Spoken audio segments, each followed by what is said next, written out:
धोबी का कुत्ता न घर का न घाट का। एक बार कक्षा 10 की हिंदी शिक्षिका अपने छात्र को मुहावरे सिखा रही थी। तभी कक्षा एक मुहावरे पर आ पहुंची। धोबी का कुत्ता न घर का न घाट का। इसका अर्थ किसी भी छात्र को समझ नहीं आ रहा था। इसीलिए अपने छात्र को और अच्छी तरह से समझाने के लिए शिक्षिका ने अपने छात्र को एक कहानी के रूप में उदाहरण देना उचित समझा। उन्होंने अपने छात्र को कहानी कहना शुरू किया। कई साल पहले सज्जनपुर नामक नगर में राजू नाम का लड़का रहता था। वह एक बहुत ही अच्छा क्रिकेटर था। वह इतना अच्छा खिलाड़ी था कि उसमें भारतीय क्रिकेट टीम में होने की क्षमता थी। वह क्रिकेट तो खेलता पर उसे दूसरों के कामों में दखल अंदाजी करना बहुत पसंद था।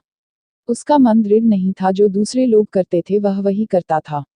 यह देखकर उसकी मां ने उसे समझाने की बहुत कोशिश की कि यह आदत उसे जीवन में कितनी भारी पड़ सकती है, पर वह नहीं समझा। समय बीतता गया और उसका अपने काम के बजाय दूसरों के काम में दखल अंदाजी करने की आदत ज्यादा हो गई। जब भी उससे क्रिकेट का अभ्यास होता था तभी उसके दूसरे दोस्तों को अलग खेलों का अभ्यास रहता था।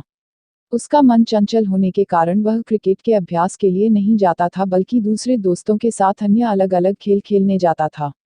उसकी यह आदत उसका आगे बहुत ही भारी पड़ी। कुछ ही दिनों के बाद नगर में ऐलान किया गया, नगर में सभी खेलों के लिए एक चयन होगा, जिसमें जो भी चुना जाएगा उसे भारत के राष्ट्रीय दल में खेलने को मिल सकता है।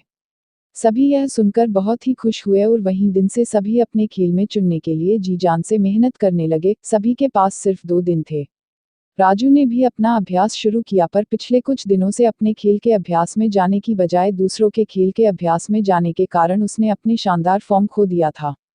2 दिन के बाद चयन का समय आया। राजू ने खूब कोशिश की, पर अभ्यास की कमी के कारण वह अपना शानदार प्रदर्शन नहीं दिखा पाया और उसका चयन नहीं हुआ। वह दूसरे खेलों में भी चयन न हुआ, क्योंकि वे सब खेल उसे सिर्फ थोड़ा आते थे और किसी भी खेल में वह माहिर नहीं था, जिसके कारण वह कोई भी खेल में चयन नहीं हुआ। और उसके जो सभी दूसरे दोस्त थे उनका कोई न कोई खेल में चयन हो गया, क्योंकि वे दिन रात मेहनत करते थे।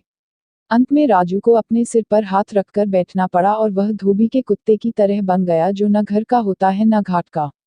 इसी तरह इस कहानी के माध्यम से सभी बच्चों को इस मुहावरे का मतलब पता चल गया।